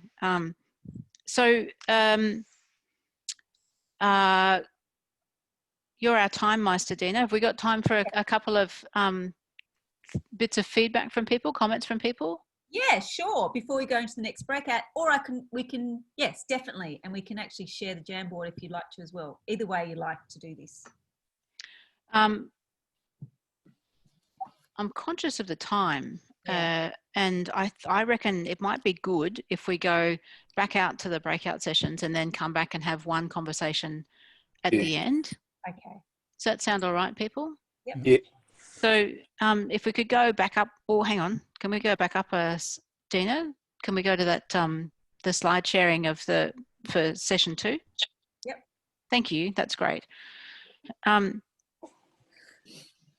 So this is the current version of the prospectus for the project. So we're talking about those 4 quadrants of urine collection, processing, and fertilizer optimization, and fertilizer end use. We've got really well developed technology questions around all of those elements, and what we're looking for today is those social and institutional questions that you reckon we need to answer.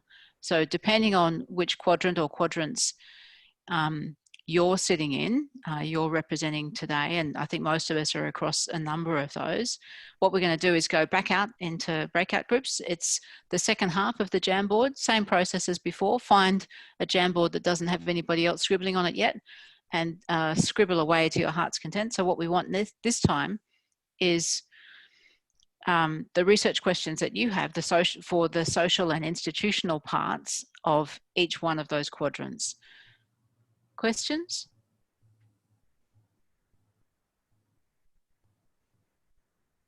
Dina, I think we're good to go.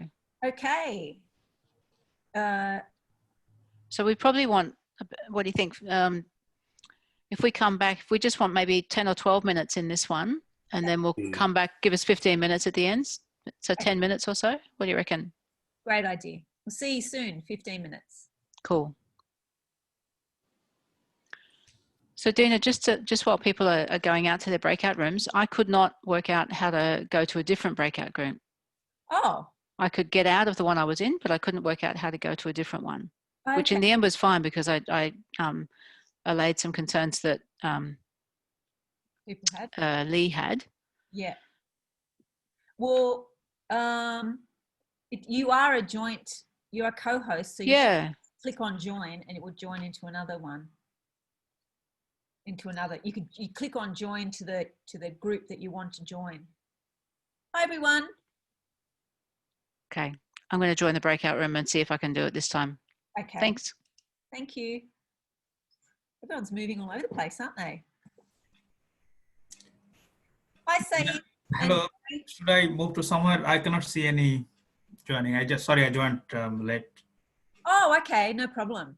So, we'll say have a look at the chat box function, and there's a link to Jamboard. Yeah. Which is where we're going to add some comments on. Did you hear Cynthia's presentation on the next breakout session? Yeah, I attended both presentations. Okay. But then I had to leave for half an hour. Yeah. Oh, but you just saw the description of the breakout session? No. Okay. So pop onto the link in the Jamboard. Yeah. And then I'll meet you. And at the Jamboard, you'll find. Oops. And if you go to slide 10, oh no, 11, slide 11. Okay, yes. We've got this, yeah. Yeah. 11 or 12. And basically what we're asking is, and you're from Griffith, aren't you, Saeed? Yes, I am. Are you the economics person or the? Yes, I am. Oh, excellent. I've heard a lot about you. Okay, and also Jim Smart, is that right? Yes, Jim Smart is also, yeah. Yeah, okay. So, I think it's probably good to have, I'm really happy some of the economics people were able to come on board. So if you have a look at that Jamboard, yeah.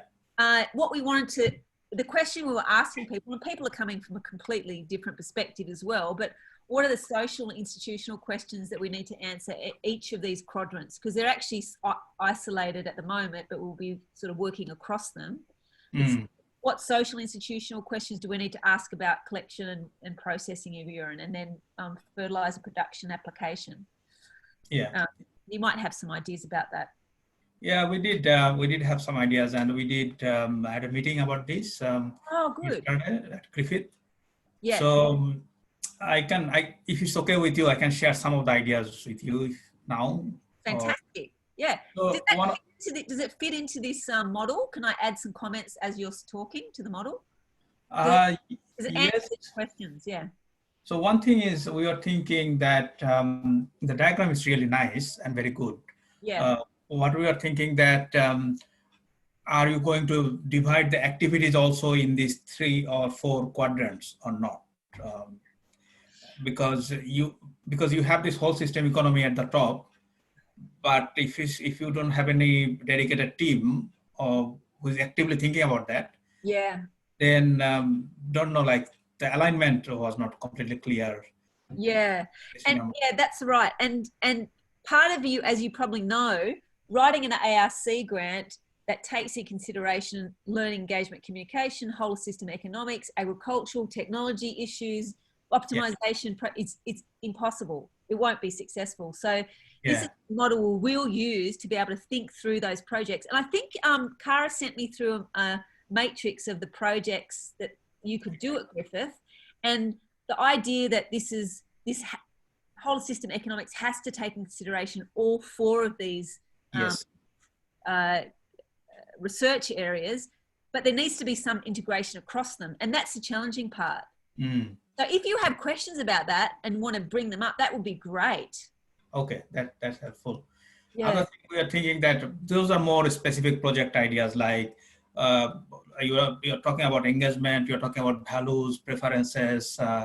That's definitely one of our strong point from economics analysis, but there is also more traditional thing like benefit cost analysis, whether it's beneficial for the like different parties or not. That's again another thing that we could contribute, and probably someone. Where would that fit on this model? If you're looking at that model, like. Yes, that is the thing, right? You like we're trying to fit in like which part. Yeah. Because it is sitting at the top now, like the whole. Yeah, system. but it is in this band that goes around the whole system. So it's not going to just be at the top. It was always about how do you represent that? It's challenging.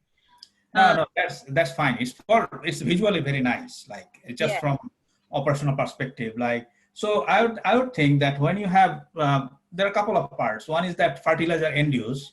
Yeah. That's where you are more dealing directly with the end users. And so that's the part where you can bring in some of the value preferences, benefit cost analysis part there. Yeah. Because ultimately they have to use it. Like there has to be demand for this kind of outputs, right? Otherwise, not. So more natural part would be that quadrant if you want to place somewhere. Yeah. What about you? Aren't you going to place somewhere? You want me to do it? Come on. I am not the admin person. I'm writing that down. Actually, it's a good one. Fertilizer end user, and I've got understanding value preferences, costs and benefits, and demand for outputs. Oh, you already have added? Okay, that's fine. So I am the admin person. No, I'm not. Yeah. Other part is you have this. There was a governance site. I don't know whether you put it as part of that urine processing site because you had councils at the beginning. Yes, you still have councils. Yep. So that's the governance, that the risk perception, then write that one down because I'm writing this for you as well. Can you write that on a? I'll write it down. Yeah. Please keep talking it through with me. Yeah, no, that's so where also we can talk about. I'll write. Don't worry. About this how the decision making, but more from a risk perception analysis kind of thing. And that's more related to the governance and suitability or acceptability. Yeah, great. Yeah, that's a good one. Yeah. So. Okay, I've added that one. Which Jamboard are you on? What number? Page? Page 12. Oh, okay. I was just on 15. That's why I didn't see any of yours. Okay, good.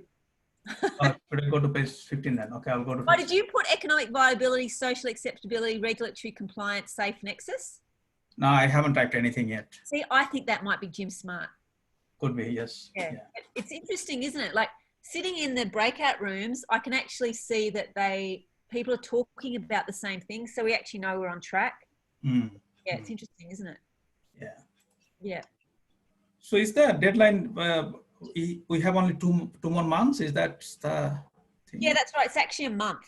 So we have the basic overview of what this would be. We want to make sure everyone's on board with that. And after this workshop, it's going to be now really getting clear about the project tasks and budget and that sort of thing.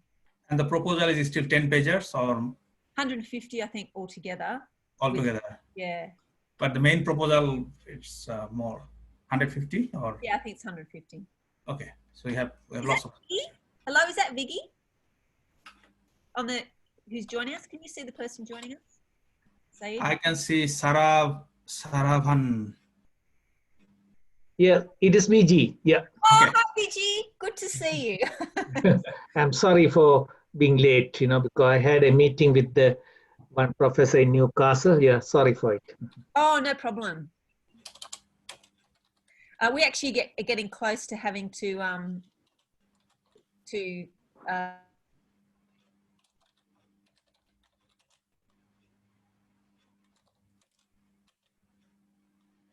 I think we have lost Dina.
Terrific.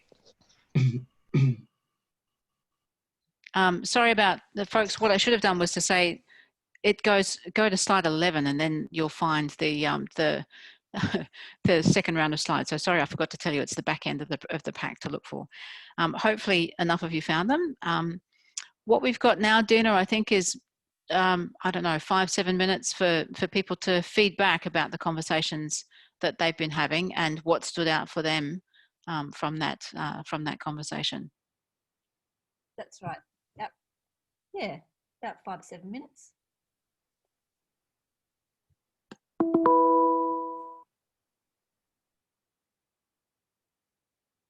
I'm not sure if I can see blue hands as a co-host, so I'm just going to ask people to unmute themselves and speak up. Well, I'm going to just start off and quickly because everybody else has been quiet. So Simon here. I think the bit that came out for us is across both the breakout sessions for Group 6 was really getting a link between industry and regulators and getting a conversation going. Is if you don't have that conversation and a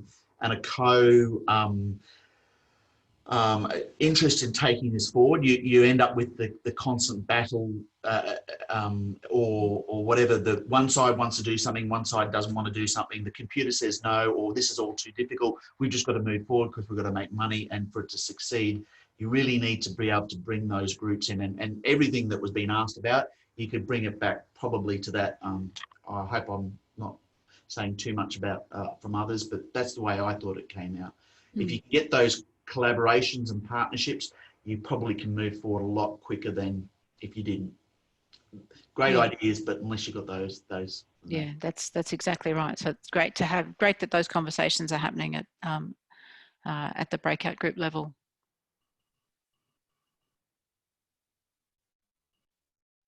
Comments, feedback, yeah, Brent? My group was mainly focused on the green side of the diagram. Great. And we had a lot of conversation around what the risks might be and managing those risks for particular end users. Interesting question was asked about what we could learn from the potable reuse of water debate. Very good question. Similar issues there, and that relates to multiple themes around our diagram. And, you know, it's a constant battle these days to stop issues being politicised. How we can avoid that occurring in this situation, because we could have a successful technology and have a wonderful product and still not be able to get it out there. Yeah, I love that. That's a very small question, Brent. How do we stop things from being politicised? Yeah, that's right. Yeah, no worries. I'll get back to you on that one. Thank you. Perhaps we can have another ARC hub about that. Yeah. Well, it's got something to do with, but yeah, anyway. Well, I'm not going to, thanks. Any other nice small questions that people came up with? It's Anne here. We were just working in that top left quadrant about can we possibly incorporate other waste streams to produce a diverse range of products from the urine that sort of that value add. So it's not just a single thing, and we can bring in and then try to establish some sort of multiple ticks, triple bottom line sort of approval that it's sustainable, safe, and socially acceptable. Yeah. Following on that, I think, I'm not sure if the technology could also be used in the actual wastewater treatment plant, particularly in the recovery of ammonia from anaerobic digesters from the supernatant, which is very rich in nitrogen and phosphorus. And normally the wastewater treatment plant has to send it back to the head of works, and it still produces, increases the amount of ammonia and phosphorus coming into the plant. Thanks, Harry.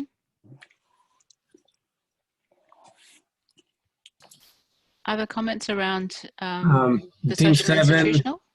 Team 7 was a nice mix with technologies, utility, and public health. Perfect. So, so in this last conversation, the issue of the need for incentives came up. So some of the stakeholders may get a lot of benefits and some they get less benefits. So how do you organize a structure so that these benefits don't stay with one stakeholder? They may be a government level, they may be with the local governments, with the utilities, but they'll have to be somehow regulated and agreed upon. So that was one of the interesting elements, I think. Yeah, I think that's a really important question, and we haven't specifically talked about the whole of economy costs today, but it is part of our conception of this project, and that, you know, the whole thing about whole of economy costs is about thinking about the system from different cost perspectives, and not only different cost perspectives, but how do you distribute the benefits in ways that are consistent with the cost or with the investment, if you like. Usually done by regulation, but you know, in these early days, maybe there's another way to think about that when we're talking about the demonstration system at the science park or up in the Botanic Gardens in Brizzy, perhaps. It's a really important question, that one of incentives. How do we make it worthwhile for people to invest at this early stage of technology? Others?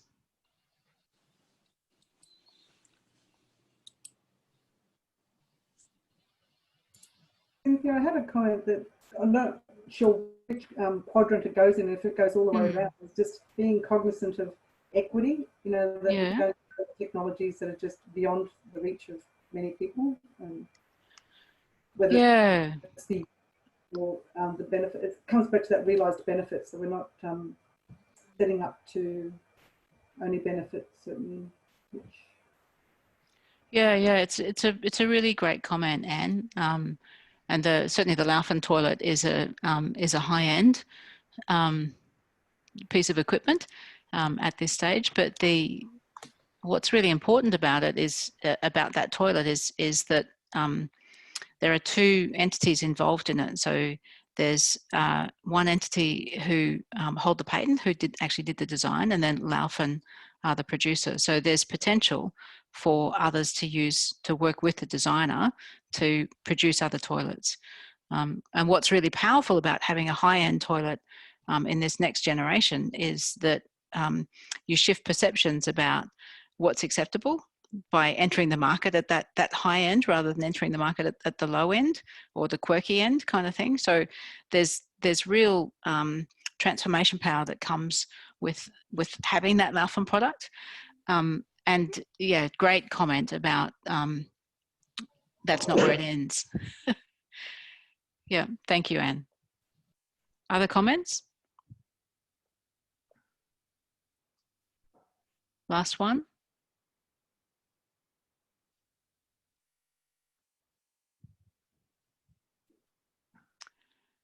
This is where I really don't like these things where it's just everybody on their own. You know, you just, I'd love to have you all in a room. Hey, sorry, I was late in joining the meeting, but I was having a chat with Dina and Syed, yeah. Yes, I'm Syed from Griffith University. Thank you. So there are a couple of things that we potentially could consider. One is that pure commercial benefit and the value chain of these products, and then secondly is that from the demand side, the consumers, potential consumers or end users demand, and that's where economics and environmental economics could play a very big role. Especially all these perception and preferences, and it could be linked with the risk perception as well, because it's not only about there is a yuck factor, right? That somebody mentioned about this drinking water for, but it is quite now acceptable. Like if you look at Singapore, if you look at WA, it's people don't bother at all, and it's a new water, right? So things changes through time and through experience. So how can we capture that? And that could be, or how, like what can we bring in from, say, for example, behavioral economics perspective, that how can we, or maybe nudge kind of thing, that how can we modify or change or influence people's perception about acceptability of these products? That could be something quite interesting. Yeah, I think you're absolutely right, Syed, especially these days, because what we're seeing, of course, is rapidly rising recognition of the limits of the planet, and nitrogen and phosphorus are not on people's minds yet, but there's enough precedence now, I think, that it's a different thing to say, oh, nitrogen and phosphorus in particular, same as oil, same, you know. So there's an easy argument, a much easier argument, I think, to be made in the public domain, because we're now running up against, because the public are aware of running up against other limits. So there's the potential to think about those sorts of processes in this setting. Absolutely. I hope you captured those on the Jamboard, Syed. Yes, and also it's being recorded. I noticed that. So yeah, great. So you can, I mean, it's still open, so you can, you know, keep adding while we're chatting.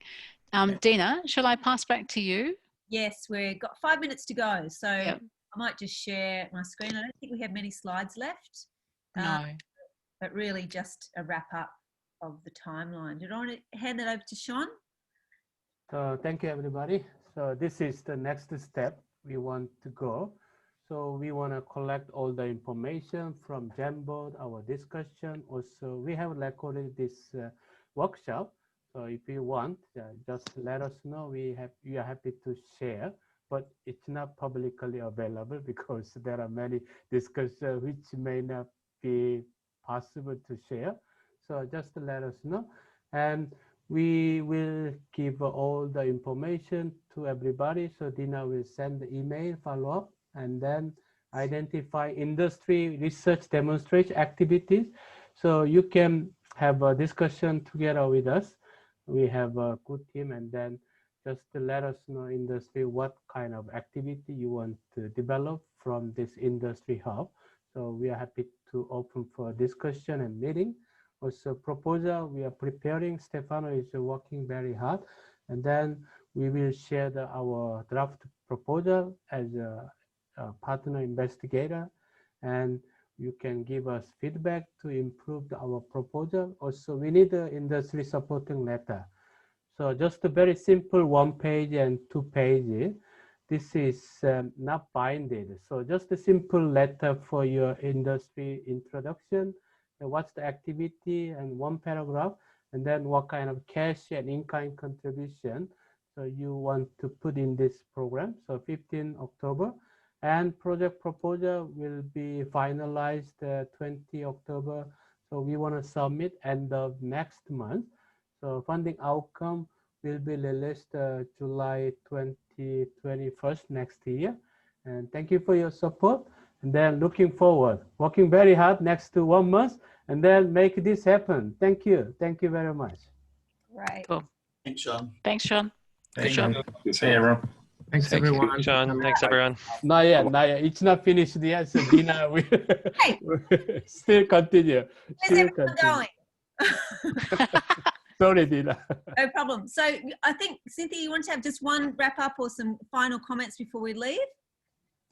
Sure. Sean asked me to make some reflections at the end of this. And that's a little bit weird because I was one of the presenters. So I won't make any comments about my presentation, but I will make some comments about Brendan's fabulous presentation, because it's so exciting to see the degree of commitment that Sydney Water has around this whole idea of circular economy, and that to see in the Sydney Water strategy that language around, you know, rethinking and restorative thinking and regenerative thinking and being holistic and connection to traditional owners and recognizing traditional knowledge in this whole space, and systems thinking, one of my favorite things, right there in the middle of the diagram. So it's just and let me be really clear. The reason why, or one of the many reasons why I'm so excited about the Sydney Water presentation is because whilst I can show you that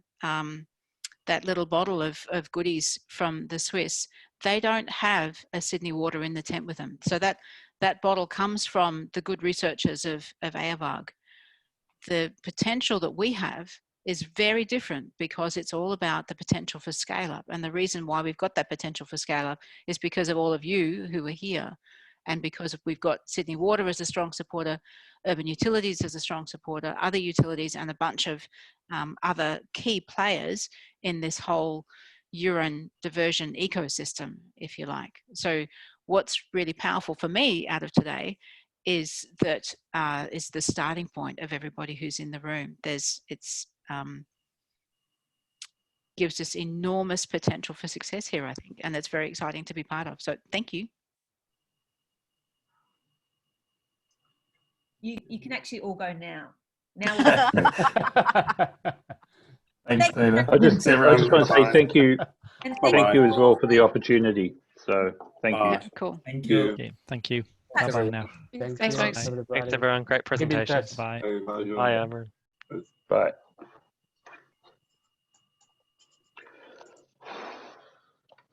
Thank you, Rachel.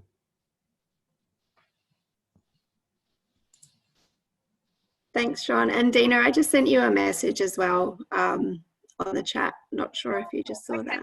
I'll send that through to you this afternoon. Thanks, that'd be great. Thank you. Follow up, yeah. Thank Yeah, you. great. Thank you. Bye. Thank you. David, we will organize meeting with also your colleagues, right? Cool. The one thing that Amit did want me to pass on to you was, and I'm just conscious you got very tight timelines, was that he had a productive conversation yesterday with Atlassian, who are interested in at least meeting you folks. So Amit's going to has got the action to set that up. Right. Great. And I just wanted to pass that on. Cool. Thanks, fantastic. David. Thank you, David. Okay, we'll speak soon. Very exciting. Be in touch. Bye. Bye. Okay. Thank you, Tim. Everything was looks okay, right? Great. Okay. So we'll get all those slides together in a way that we can send them out to everyone before the end of the week. And thank you, Cynthia. And thank you, Cynthia. Fantastic. Yeah. Yes. Thank you, Cynthia. Good team, I think. Thank you, Stefano. Thank you, Brian. Brent. Yeah, it was Sean. great. Yep. Thank you, Thank you, Vijay. Dina. I can see you there, Vijay. Yeah. Okay. You are here. Okay. Yeah. All right. I'll email you now because you don't have time to meet. As I mentioned in my email, I've just had a phone call for Nicola. It's actually, we need to actually meet about this very soon. So I'll just email you all about this now. Okay? Cool. Be in touch soon. All right. Thank you. Good job, team. Thank you. Thank you. Dina? Cynthia, that was Thanks, wonderful. Thank you. Okay. Ciao. Bye.